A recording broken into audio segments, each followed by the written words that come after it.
Hello mga guys, ayan po, nagwa-warm up po ako ngayon. Andito po sa loob ng gym at magbubuhat. Ang gagawin ko po ngayon ay puro chest lang po. Ito po, ang inuna ko po ay incline na barbell. Ang tama po niyan ay sa taas ng dibdib. Ayan po, 50 repetition, 3 sets. Yan po ang gagawin nyo. Sana ho makatulong itong video ko na to sa mga nagbubuhat, sa mga baguhan. Yan po. Kaya lang po, gagaanan nyo lang po. Huwag nyong bibigatan dahil sa problema nito ay baka bumalik at bumagsak sa inyo kasi wala pong spatter. So, sinon ko po ay close. Ang tama po niyan ay sa taas rin po ng dibdib at saka sa may tricep din po. Yan. Magaan lang po para hindi maka-damage sa inyo. Yan. Lagi pong 15 repetition. Kung kaya nyo pong i-20, nasa inyo lang po yun. Nasa power nyo po yun. Yan. Napakaganda po niyan sa taas ng dibdib. Yan. At sinod ko po dyan incline din po na dumbbell, nakabuka. Po, tinan nyo. At siksik na siksik po yan. Galit na galit po ang muscle ko dyan. Yan. Babang-baba. At saka kailan pong isalubong yung dumbbell sa taas. Po. Kaya ibaba mo. Yan. Lubong. Para mapigang-piga po yung muscle sa taas. Yan.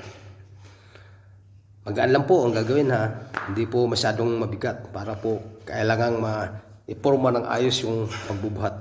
Para po mas mabilis ang paglaki. May tama ang tira. Ganyan po. Sa mga baguhan po dyan, sana mapanood nyo itong video na to at paki-subscribe o follow po at share at like po ang aking mga ginagawa. Sana po makatulong sa inyo at ma-share nyo para makarating sa mga nagbubuhat pang mga baguhan at matulungan po sila. Kasi sinishare ko po ang aking mga ginagawa dito sa pag-gym ko. Para ho lagi po kayo updated, paki-follow at subscribe po sa mga ilalabas ko pang mga video. Yan po, yan na po, i-close naman po. Matapos po, ay ikalang pong pigain nyo po. Para ho, mas lalong gumanda ang hubog ng dibdib. Yan. Bago ho pumunta sa flat bench, pinipiga po muna. Yan na po, flat bench na po ako. At yan, yan nyo ho. Dandahan, pataas. Ang tama po niyan ay sa baba ng dibdib. Sa gitna, baba at gitna. May kasama pong tama sa baba. Pero kalimitan po niyan talaga sa gitna ng dibdib. Yan, sa pagitan ng taas at baba. Yan po.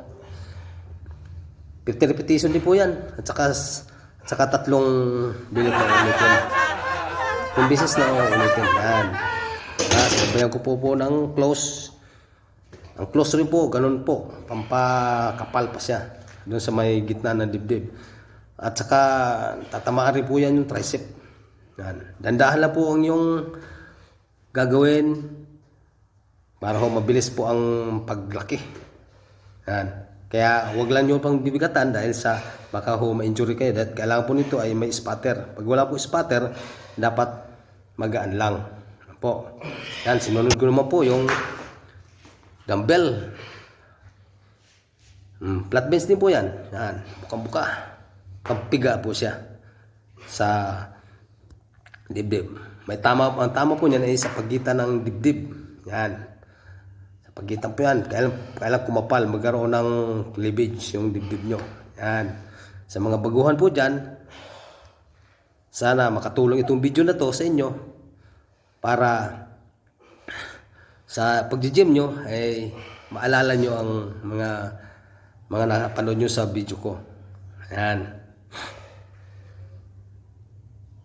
Yan po, yan. Yan, sinunod ko ay close. 50 repetition ho lagi. Kung kakayanin nyo pong masigitan pa doon, mas maganda. 3 beses po siyang ulitin. 3 sets po yan. Yan. Tama po niyan ay doon rin po sa gitna ng dibdib, may kasama po mong tricep. Yan.